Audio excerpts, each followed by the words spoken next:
मां शाकुंतली राज विश्वविद्यालय सहारनपुर के कुलपति प्रोफेसर एच एस सिंह साहब का महाविद्यालय परिवार की ओर से हार्दिक स्वागत और अभिनंदन करता हूं। और आपने हमारे निवेदन को स्वीकार किया, निश्चित रूप से हम और हमारे बच्चे धन्य हो गए। ये आपका आशीर्वाद हमको प्राप्त होगा। निश्चित रूप से इसके लिए महाविद्यालय परिवार आपका ऋणी रहेगा।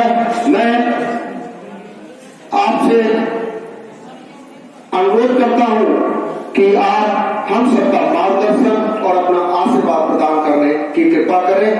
कुलपति महोदय,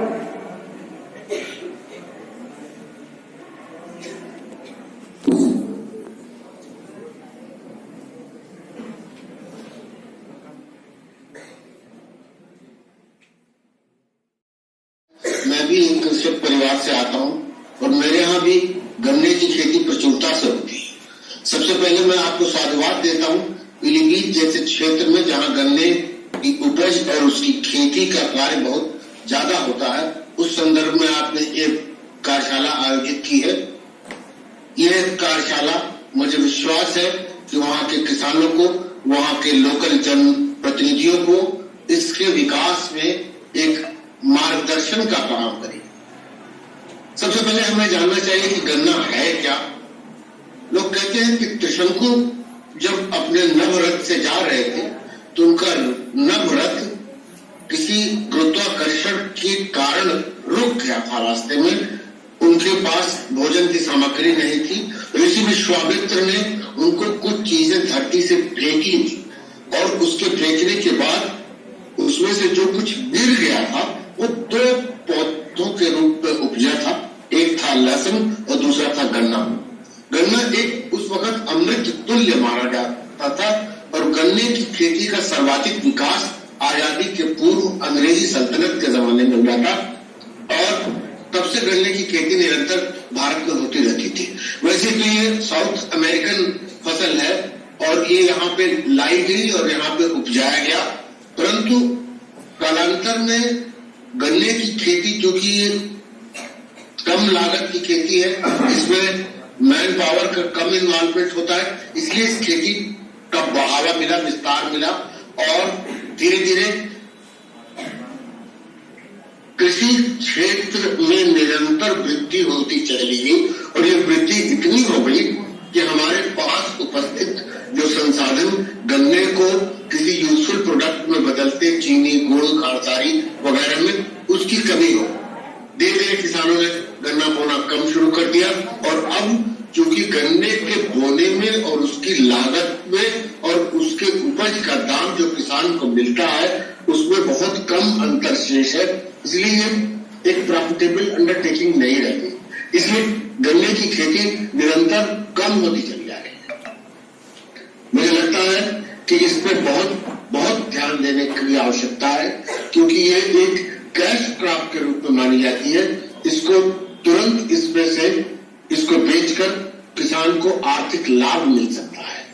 मुझे विश्वास है कि इस कार्यशाला में आप लोगों ने गन्ने के बारे में बहुत कुछ सुन लिया होगा। मैं चूंकि कृषि विज्ञानी नहीं हूं, इसलिए मैं इसके बारे में कुछ अधिक नहीं बोल सकता, परंतु मैं कृषक परिवार से आता हूं और एक किसान के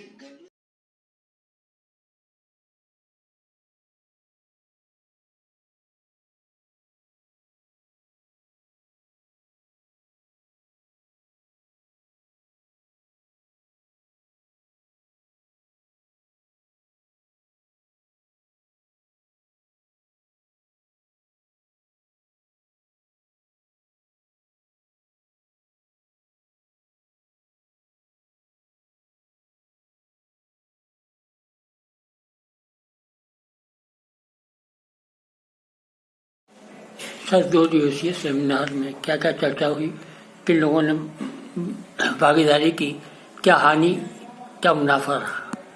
बहुत बहुत धन्यवाद। हमने कल भारतीय कृषि उत्पादन में गन्ने के महत्व एवं विकास की स्थिति पर 2 दिवसीय संगोष्ठी का आयोजन किया, जिसका उद्घाटन माननीय गन्ना राज्य मंत्री श्री संजय सिंह गंगवार और उस कार्यक्रम की अध्यक्षता क्षेत्रीय विधायक माननीय बाबूराम पासवान जी ने की। हमारे पूर्व मंत्री संस्थापक संरक्षक डॉक्टर विनोद तिवारी जी एवं अन्य अतिथिगण उसमें उपस्थित रहे। शिक्षाविदों ने कल से गन्ने में हम कैसे करके उत्पादन को बढ़ा सकते हैं, बाजारीकरण पे क्या कर सकते हैं, क्या क्या उसमें समस्याएं आती हैं, उन विषयों पर चर्चा की। उसमें हमने प्रमुख रूप से हमें जो आशीर्वाद मिला उसमें प्रोफेसर एडीएन वाजपेयी कुलपति पंडित अटल बिहारी वाजपेयी विश्वविद्यालय छत्तीसगढ़ ने हमको वीडियो कॉन्फ्रेंसिंग के माध्यम से संबोधित किया। प्रोफेसर एचएस सिंह कुलपति मां शाकंभरी विश्वविद्यालय सहारनपुर ने हमको संबोधित किया।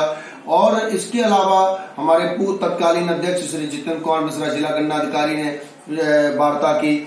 अपर गन्ना आयुक्त डॉक्टर बीवी सिंह साहब, विषय विशेषज्ञ अरुण कुमार जी, केएन भट्ट साहब, doctor Subodh Tiwari ji, doctor RP Gangwar जी, प्रोफेसर विनय गर्ग साहब, विभिन्न शिक्षाविदों द्वारा विभिन्न विषयों पर चर्चा की गई और हम इस निष्कर्ष पर पहुंचे हैं कि गन्ने के उत्पाद का यदि हम बाजार के हिसाब से वो कर लें और प्राकृतिक जो खेती है उसके हिसाब से करें तो किसान बहुत अधिक अपनी आय को बढ़ा सकता है। जैसे गुड़ है, उसको हम प्राकृतिक गन्ना उगाएं और उसी से बिना किसी केमिकल का प्रयोग करके अगर गुड़ को बनाए बहुत सी बीमारियों को दूर किया जा सकता है। हमने इसी सेशन में आयुर्वेद को भी जोड़ा था और निश्चित रूप से आयुर्वेद के कुछ चिकित्सा अधिकारियों द्वारा हमारे महाविद्यालय के छात्र छात्राओं को विभिन्न माध्यम से काफी बार इसके लिए प्रोत्साहित किया गया और यही कारण है कि आज हम निश्चित रूप से जो गन्ना किसान है अपनी आय को बढ़ा पा रहा है। हम एशिया के सबसे बड़े ब्लॉक में बैठे हैं और शिक्षाविदों के माध्यम से